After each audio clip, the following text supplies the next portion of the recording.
మనకి ఒక్కోసారి పెళ్ళిళ్ళ సీజన్ ముంచుకొస్తూ ఉంటుంది. కళ్యాణ మండపాలు కూడా దొరకని పరిస్థితి. మరో పక్కనేమో యువతరం పెళ్ళిళ్ళు ఇష్టపడడం లేదని అంటారు. పెద్దవాళ్ళేమో పెళ్ళిళ్ళు గాల్లో దీపాలు అయిపోయాయని నిట్టూరుస్తూ ఉంటారు. ఏ దీపం ఎప్పుడు కొండెక్కుతుందో తెలియడం లేదు. ఒకప్పుడు కళలు అమ్మాయిలకు అబ్బాయిలకు వేరేగా ఉండేవి. ఇప్పుడు సమానత్వం సాధించి ఒకే రకమైన పెళ్లి కళలకు అంటున్నారు. అందుకే సర్దుబాటు కష్టంగా ఉంటుంది. మీ మనుషుల కష్టాలు మాకెందుకు, మాకు మాత్రం తోడు కావాలి అని గాండ్రిస్తున్నాయి పెద్ద పులులు. తోడు కోసం ఎంత దూరమైనా ఈదుకుంటూ వెళ్తామంటున్నాయి. మనుషులకు పెళ్ళిళ్ళ సీజన్ లాగే వీటికి ప్రేమ సీజన్ ఉంటుంది. ఏటా అక్టోబర్ నుంచి డిసెంబర్ వరకు పులులకు మంచి కాలం. ఈ కాలంలో తోడు కోసం వెతుక్కుంటూ వెళ్తాయి.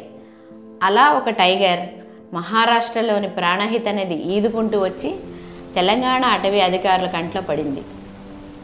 మహారాష్ట్రలో చంద్రపూర్లో ఉన్న కన్హార్గా వైల్డ్ లైఫ్ శాంక్చురీ నుంచి సదరు పెద్ద పులి వచ్చి ఉంటుందని అధికారుల అభిప్రాయం. అక్కడి నుంచి ప్రాణహిత నదిలో ఈదుకుంటూ వచ్చి తెలంగాణలో కాగజ్ నగర్ దగ్గర అడవుల్లో ప్రవేశించింది. ప్రస్తుతానికి మిగతా పులులతో పాటు తోడు కోసం వచ్చిన పులిని గమనిస్తున్నారు. ఇవన్నీ అనుకూలిస్తే కొన్నాళ్ళుండి తిరిగి తమ ఊళ్ళకి వెళ్తాయట. గత సంవత్సరం ఇదే విధంగా 4 పులులు వచ్చాయట. శుద్ధులు చెప్పే పెద్దలు, పురోహితుల మంత్రాలు, కులమతాల పట్టింపులు లేకుండా స్వయంగా వెతుక్కునే తోడు పులులకు బాగానే వర్కౌట్ అవుతున్నట్టే ఉంది. త్వరగా మహారాష్ట్ర పులివరుడికి తెలంగాణ వధువు దొరికి ఒక ఇంటివారు కావాలని కోరుకుందాం.